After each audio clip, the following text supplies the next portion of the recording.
All right. So Caleb Williams is somebody. Here's the positive on Caleb Williams. Every week, we've seen steps.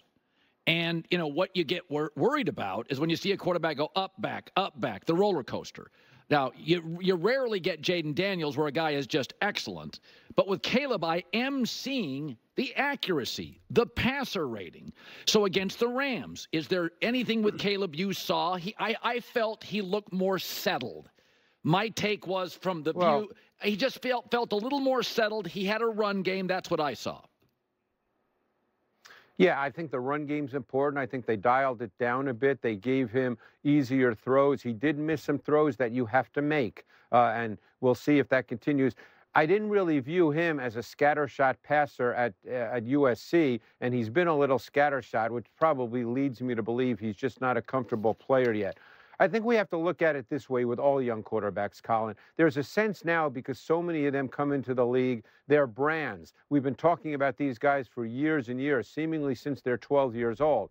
So I think a lot of people think these guys come in the league, and if they don't play well right away, it's because the coaching isn't good. It's the reverse. These guys have to learn how to play NFL quarterback, which is different than playing college quarterback. So when Caleb Williams struggles a bit and has to learn, that's a perfectly normal thing. That doesn't mean he can't play NFL quarterback, but it takes time. And so much is involved with what they're asked to do. You've got to dial it down. You mentioned Jaden Daniels, and he's played exceptionally well. But when you watch his tape, Colin, they don't ask him to make a lot of difficult throws. Now, he's made some that have been absolutely special. There's no question about it. He's played at a high level. I mean, he's only missed 19 throws in 4 games, only 19 incompletions. That's ridiculous. But when you watch the tape, you see a lot of basic, easy throws by NFL standards, and that's the right thing to do. You're trying to allow these quarterbacks to grow into the NFL game. All right, now I want... Right. Well, so it's interesting because he said don't blame coaching, but then isn't it the coaching that's not setting Caleb up with these much more easier throws than what the Commanders are doing with Jaden Daniels? So I feel like that's somewhat of a disconnect about that.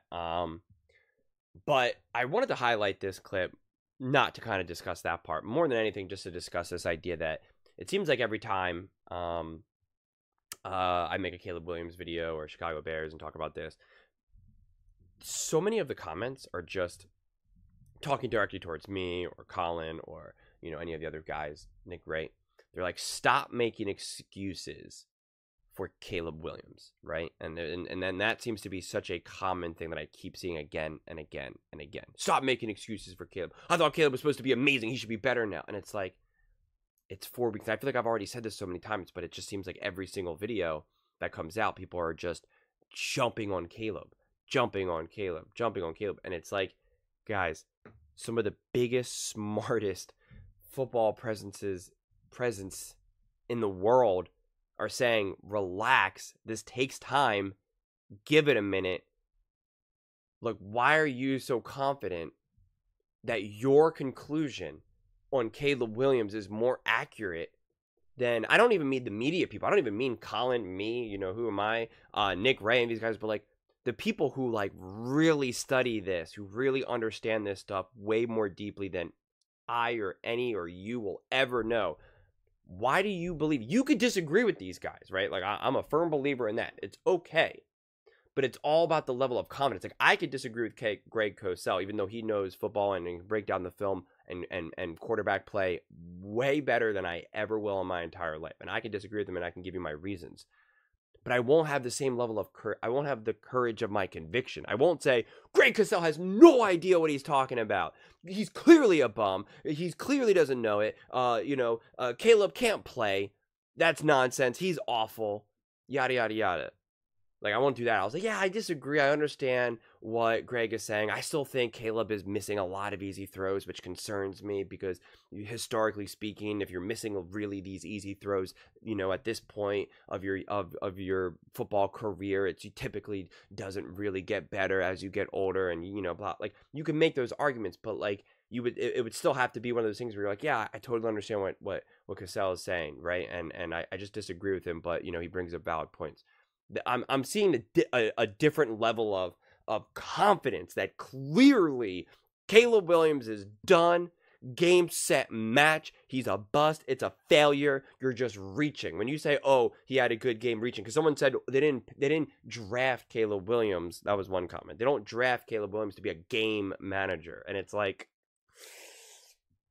makes my head want to explode because the game managers are the ones who win all the Super Bowls, okay? Like, you need to be a game manager and a game changer. I thought we've already established that, right? I thought we've learned that over the years. Patrick Mahomes, Tom Brady, Matthew Stafford even, right? Like, Peyton Manning, Eli Manning, right? Like, it takes both. You got to be able to manage a game and be a game changer, and truthfully, majority of the games, you're going to be a game manager. That's literally how the Chiefs are 4-0 right now, because of Patrick Mahomes being a game manager. It's how they won last year in the Super Bowl, being a game manager. So this idea that it's not important to be an elite game manager or figure out and learn how to be a game manager is just absurd. Right? And I do understand that comment. So I don't want to come too harsh on it, right? Because you're like, well, we didn't get Caleb to just be a game manager. It's supposed to be a game changer. But you're developing the game management skills is so crucial, because you have backup quarterbacks who are game changers, but they can't manage games. They can't be game managers, and they lose. And they become backup quarterbacks because they're so all over the place as I, smash my mic, right? And that's such a problem, right? So many of these backup quarterbacks, they fundamentally can't manage a game. They can't do the basics. So figuring out how to do those basics and how to consistently manage a game, that's really, really, really important. You can make the argument that that's what's kind of held back Lamar Jackson a little bit. That's what's held back Josh Allen a little bit. I blame coaching more than I blame those individual players, because I also would think that someone like an Andy Reid and even Bill Belichick, although obviously a different side of the ball, they understand game management better than anyone. And it just so happens that both their quarterbacks were able to manage games better than anyone. They understand this is situational. They understand it's okay to kick a field goal. They understand it's totally okay to win a game 13-10, even though you got the best quarterbacks to ever do it. They understand that, right? And it matters. And it's so this idea that Caleb can't develop this aspect of his game, that going 17 for 23, 157 yards and a touchdown and no turnovers is somehow an inferior game because he didn't, scramble for 10 seconds and throw a 65-yard touchdown pass. It's just not true. It's just not accurate. And I understand that when you compare it to, say, like just even this season, right, a Jaden Daniels, who's had a lot of highlight reel plays, but now you see Greg Cosell say, like, listen, this is what they're doing. They're setting this up. This is why I'm a little confused though what Greg was saying though in terms of coaching versus not. Like, is he saying that Jaden just gets it quicker than Caleb, or is it that the coaching is just doing a better job of putting Jaden in a position to succeed? Like that, I wish Colin kind of asked that further up question, because that to me is an interesting question, because it does seem like the prevailing conversation is that the Chicago Bears aren't doing a good enough job to support Caleb, but he's kind of saying the opposite, but then paints that Jaden Daniels is having tremendous success because of that they're not asking him to do a lot. So I'm personally a little confused by that. So if anyone else has insights on that, please definitely feel free to share. But yeah, I continue to see positives from Caleb. I continue to see growth,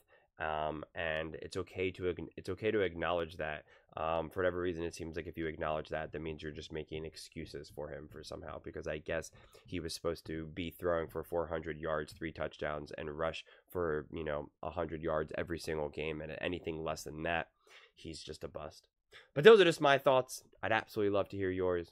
What do you guys all think about Caleb Williams, his growth, how the Chicago Bears are approaching it, coaching, everything? Let me know in the comments below. I read every single comment, so whether you agree with me or disagree with me, either way, let's get in some discussions, let's get in some fights, but ultimately, let's just have some fun. And please do consider subscribing. We are building an amazing community here, and I'd absolutely love to see you part of it. I want to build something that we all genuinely feel connected to, something that we're really excited to be part of. I think we're on our way to doing it. And please don't forget to give this video a thumbs up, as it really does help with the visibility and the algorithm. Thank you so much, and see you next time.